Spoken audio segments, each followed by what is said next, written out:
पक्षाचा मोर्चा आहे, मतदार यादीमध्ये घोळ केलेला आहे सरकारने, असा सगळा आरोप करीत सत्य मांडण्यासाठी ते रस्त्यावर उतरले आहेत. कसं बघताय सत्ताधारी? निवडणुकीच्या काळामध्ये अनेक बाबी ह्या समोर येत असतात. त्यामध्ये ही एक नवीन बोगस मतदार यादी आहेत, एका यादीमध्ये अनेक नाव आहेत, असं काही लोकांचं मत आहे, काही पक्षांचं मत आहे. म्हणून यांनी आज जो काही मोर्चा काढलाय, निश्चितच याबाबतचा जो काही निर्णय घ्यायचा आहे तो निवडणूक आयोग घेणार आहे. म्हणून या मोर्चाला आमचा कोणत्याही पद्धतीचा विरोध नाही आहे, ना त्यांनी काढू नये असं काही आमचं काय त्यांना हे पण नव्हतं. म्हणून त्याला जो काही कायदेशीर इलाज जो त्याच्यावरचा आहे त्या निवडणूक आयोगाला घेतलं पाहिजे. एक निश्चित आहे की अशा बोगस याद्या या कोणत्या एका मतदारसंघात नाही तर महाराष्ट्रात अनेक ठिकाणी आहेत असं सर्वजण मान्य करत आहेत. म्हणून एकदा ही सगळी घाण ज्याला म्हणतो आपण, 4-4 ठिकाणी नावं टाकणे, काही बोगस नावं टाकणे, हे जे काही प्रकार आहे ते थांबले पाहिजे, हे प्रत्येक नागरिकाचं मत आहे. जो मतदानाला जात नाही त्याच्या नावावर जेव्हा मतदान होतं त्या टायमाला एक आश्चर्याचा धक्का बसतो. आता हा कोणता पक्ष करतो का कार्यकर्ता करतो या वादात मी जात नाही, परंतु हे नसावं या मताचे आम्ही सुद्धा आहोत.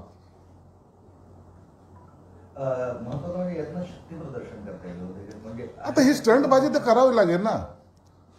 यापूर्वी सुद्धा ते निवडणूक आयोगाला भेटले होते, त्यांच्याशी चर्चा झाली होती. एक वेळा नाही 2 वेळा भेटले. तिसऱ्यांदा हे लोकांना रस्त्यावर आणण्याचं कारण काय तेच जाणवत. परंतु एक शक्ती प्रदर्शन त्या माध्यमातून होतं, एक पक्षाचा प्रचार, आणि आम्ही संघटित आहोत, महाविकास आघाडी किती मजबूत आहेत हे दाखवण्याचा त्यांचा तो राजकीय स्टंट आहे. त्या स्टंट बाबतीत आम्ही काय बोलणारच नाही. तर आम्हाला तुम्ही ज्या प्रश्नासाठी चालले होते तो प्रश्न तसाच 4 बैठकीत ऑफिसमध्ये बसून सुद्धा सोडवता आला असता, एवढंच आम्हाला त्यांना सांगणं आहे. यासाठी मुंबईच्या लोकांना वेठीस धरावं हे योग्य नाही असं आमचं मत आहे. हसन मुश्रीफांनी पण म्हटलंय की हा सगळा घोळ आहे तो संपला पाहिजे आणि एकदा काय ते क्लिअर करा. तुमच्या पक्षाची भूमिका नेमकी काय? आम्ही तेच सांगतोय. आम्ही जर याद्यामध्ये घोळ असेल तर एकदा क्लिअर करा, हे कुणालाच नकोय. पण यासाठी असं कुणाला वेठीस धरून मोर्चेवरचे काढणं हा राजकीय तुमचा जो का प्रयोग आहे हा योग्य नाही. कोणाचा विरोध आहे त्याला? का विरोध करायचा? चुकीच्या लोकांच्या नावाला आम्ही काय सपोर्ट करणारे लोक आहोत का? आम्ही निश्चित त्यालाच विरोध करू. या सगळ्यात काँग्रेसने स्वतःला दूर ठेवलं, म्हणजे वडेट्टीवार सहभागी झाले पण पक्ष म्हणून काँग्रेसने डिस्टन्स ठेवलाय. महापालिकेत सोबत जायचं नाही अशी भूमिका आहे राजडी उद्धव, म्हणून डिस्टन्स ठेवलाय. मग महाविकास आघाडी काय कुठे? महाविकास आघाडी टिकणार नाही. मी अनेक वेळा सांगतोय. आता राजसाहेबाची झालेली एंट्री ही महाविकास आघाडीमध्ये पुन्हा एकदा फूट पाडण्याचा एकमेव जाणं मिळालेली संधी आहे. काँग्रेस कधी त्यांच्याबरोबर जाणार नाही. राष्ट्रवादीचं मुंबईमध्ये तसंही अस्तित्व नाहीच आहे. म्हणून आता ही महाविकास आघाडी राहणार नाही हे निश्चित झालेलं आहे. भाई जगताप बोलले, बाकी सर्व पक्षाचे पदाधिकारी बोलत आहेत. आता किती लोकांमध्ये किती युती करतील, एक भाकर त्याला किती तुकडं पाडतील. म्हणून खायची तर एकाला पूर्णच खायची, मग इतरांनी काय करायचं? टाळ्या वाजवायच्या. म्हणून ह्या आघाडी वगैरे तिथं होणार नाहीये आणि ही युती जी काही चालली त्यांच्या पद्धतीने ती टिकणार आहे नाही. असं आहे की त्यांचं म्हणणं असं आहे, त्यांनी मोर्चे काढतात त्यांचं, की हे सगळं क्लिअर होईपर्यंत निवडणुकाच घेऊ नका. अहो, निवडणूक आयोगाचं मत तर घ्या. तुम्हीच ठरवणार निवडणूक कधी घ्यायच्या. नाही घेतल्या निवडणूक जाणून बुजून लांबवत आहेत. घेतल्या तर मतदार यादीत घोळ आहे. एकदा त्या निवडणूक आयोगाकडे चाललेत ना, आता एकदा त्यांचं मत तर घ्या. त्यांना काही अधिकार आहेत की नाही आहेत? त्यांनी जर ते याद्या क्लिअर करत असतील किंवा आणखीन काय तुमचे जे प्रश्न जर सोडत असतील तर निवडणूक घ्यायला काय हरकत आहे?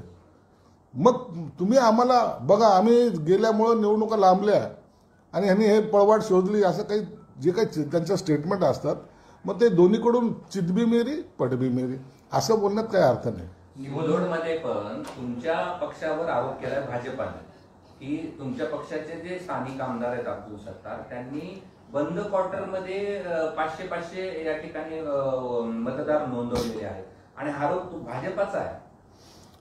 एक लक्षात घ्या, आमच्या इथे निवडणूक आयोगाने जे काही डायरेक्शन दिलेत त्या डायरेक्शननुसार आम्ही आमच्या जिल्ह्यापुरतं एक वेगळ्या कमिट्या तयार केलेल्या आहेत, सदस्याच्या कमिट्या तयार केलेल्या आहे आणि प्रत्येक ठिकाणी ज्या ज्या ठिकाणाहून अशा आम्हाला तक्रारी प्राप्त होत आहेत तर त्या कलेक्टरच्या अध्यक्षतेखाली ते सर्व कमिटी जाऊन त्या त्या मतदारसंघात किंवा त्या त्या एरियामध्ये, मग वार्डचा एरिया असेल, जिल्हा परिषद सर्कल असेल, तालुक्याच्या लेवलचं कोणतं एखादं गाव असेल, त्या ठिकाणी जाऊन तो सर्वे करतायत आणि त्या यादीप्रमाणे जर टॅली झाले नाही तर तातडीनं त्याचं नावं कमी करण्याचा प्रोसेस आम्ही चालू केलेली आहे. बरं, मी चौकशी करणार सिल्लोडच्या घोळाची. सिल्लोडचे नाही, अख्ख्या जिल्ह्यामध्ये आमच्या ही एक वेगळं स्क्वॉडच आम्ही तयार केलेलं आहे आणि ते स्क्वॉड प्रत्येक ठिकाणी जातात.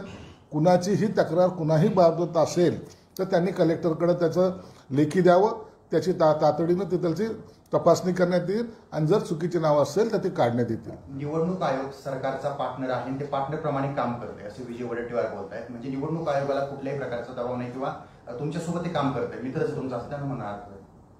निवडणूक आयोग हे कुणाच्या सांगण्यावर बोलण्यावर चालत नसतं. एका महाशयाने तर असा आरोप लावला होता की निवडणूक आयोग हे 2000 कोटी रुपयाचा भ्रष्टाचार केला, असेही त्यांच्यावर आरोप झालेले आहेत. निवडणूक आयोग हे कुणाच्या बांधील नसतं, ते एक स्वायत्त संस्था आहे. त्यांना एक वेगळे अधिकार प्रदान केलेले आहेत आणि त्यांच्या अधिकारामध्ये कुणालाही हस्तक्षेप करण्याचा अधिकार नाही. म्हणून कोणतेही पक्ष असला तरी निवडणूक आयोग आपलं काम करत असतं. थोडा वेगळा प्रश्न. शेतकऱ्यांनी वेळेत कर्ज